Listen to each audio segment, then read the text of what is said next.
پاکستان کی ایئربیورن early warning and control اویکس صلاحیتیں اس وقت ایک بڑے اور فیصلہ کن مرحلے سے گزر رہی ہیں۔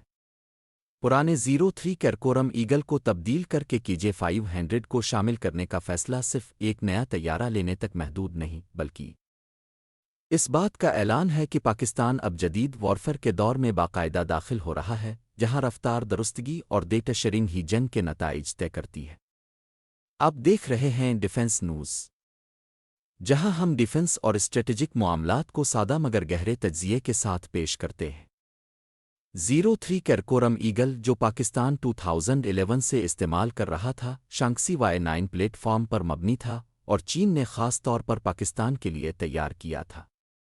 گزشتہ ایک دہائی سے زائد عرصے تک اس نے پاکستان کو اویکس کی بنیادی صلاحیت فراہم کی، لیکن وقت کے ساتھ ساتھ اس کی تکنیکی حدود واضح ہوتی چلی گئیں۔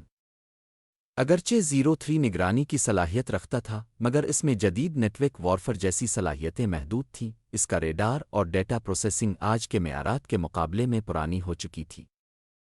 اس کے برعکس KJ-500 محض ایک بہتر ریڈار والا نیا طیارہ نہیں، بلکہ یہ ایک مکمل digital command, control, communications, computers, intelligence, surveillance and reconnaissance C4ISR platform ہے۔ یہ طیارہ جنگی میدان میں ایک فلائنگ کمانڈ سینٹر کے طور پر کام کرتا ہے۔ KJ-500 کی سب سے نمایاں خصوصیت اس کا فکسڈ ڈیورسل ریڈوم ہے، جس میں 3 AESA ریڈار پینلز مسلسل ترتیب میں نصب ہیں۔ اس جدید ترتیب کی بدولت طیارے کو مکینیکل گردش کی ضرورت نہیں رہتی اور اسے مکمل 300 ریڈار کاوریج حاصل ہوتی ہے۔ یہ ریڈار بیک وقت تقریباً 100 اہداف کو 470 کلومیٹرز تک کے فاصلے پر ٹریک کر سکتا ہے، جن میں کم بلندی پر پرواز کرنے والے طیارے، کروز مسلز اور حتی کہ اسٹیلتھ ٹارگٹس بھی شامل ہیں۔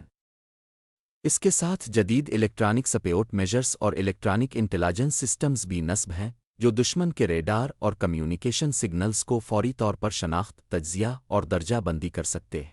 4 ٹربوپراپ انجنز کی بدولت KJ-500 تقریباً 8 to 12 آورز تک مسلسل پرواز کر سکتا ہے، جبکہ اس کی آپریشنل رینج تقریباً 5700 کلومیٹرز ہے۔ یہ طیارہ محفوظ ڈیٹا لنکس کے ذریعے JF-17 J-10C اور مستقبل کے JA اسٹیلتھ فائٹرز کے ساتھ براہ راست رابطہ قائم رکھتا ہے، ساتھ ہی زمینی ایئر ڈیفنس سسٹمز اور بحری اثاثوں کے ساتھ بھی ہم آہنگی پیدا کرتا ہے۔ اسی وجہ سے KJ-500 کو پاکستان کے لیے ایک کی ایئربیورن کمانڈ پوسٹ کہا جا رہا ہے۔ یہ پیش رفت خاص طور پر ان خلا کو پر کرتی ہے جو حالیہ برسوں میں بھارت کے ساتھ کشیدگی کے دوران نمایاں ہوئے۔ KJ-500 کی شمولیت سے پاکستان کی ارلی وارننگ، سچویشنل اویئرنیس اور کمانڈ کیپبلٹیز میں نمایاں اضافہ ہوگا، جو بھارتی فضائی برتری کے مقابلے میں ایک فورس ملٹیپلائر ثابت ہو سکتا ہے۔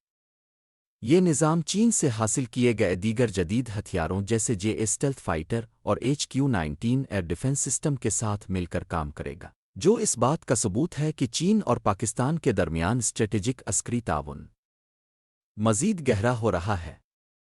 اہم بات یہ ہے کہ KJ-500 کو شروع سے ہی نیٹ ورک آپریشنز کے لیے ڈیزائن کیا گیا ہے۔ یہ میدان جنگ میں مختلف فورسز، فضائی، زمینی اور بحری، کو ایک ہی کامبیٹ ویب میں جوڑ سکتا ہے۔ اسی ہم آہنگی کے ذریعے بابر کروز مسلز، LY-80 اور HQ-16 جیسے ایئر ڈیفنس سسٹمز کو براہ راست ٹارگٹنگ ڈیٹا فراہم کیا جا سکتا ہے، جبکہ بحری جہازوں اور آبدوزوں کے لیے بھی سمندری نگرانی ممکن بنائی جاتی ہے۔ اگرچہ ساب 2000 اویکس نے بھی پاکستان کی سروس میں بہترین کارکردگی دکھائی ہے، لیکن KJ-500 اپنی جدید AESA ریڈار ٹیکنالوجی اور بہتر وارفر صلاحیتوں کی بدولت ایک واضح تکنیکی جست ہے۔ کچھ تجزیہ کار اس کے انجن ڈیزائن اور پرانے ایئرفریم لینیج پر سوال اٹھاتے ہیں، لیکن مجموعی طور پر اس کی ڈیجیٹل صلاحیتیں ان خدشات پر حاوی نظر آتی ہیں۔ 03 کی جگہ KJ-500 کا آنا محض ایک طیارے کی تبدیلی نہیں، بلکہ یہ اس بات کی علامت ہے کہ پاکستان مستقبل کی جنگیں زیادہ تیز، زیادہ مربوط اور انداز میں لڑنے کی تیاری کر رہا ہے۔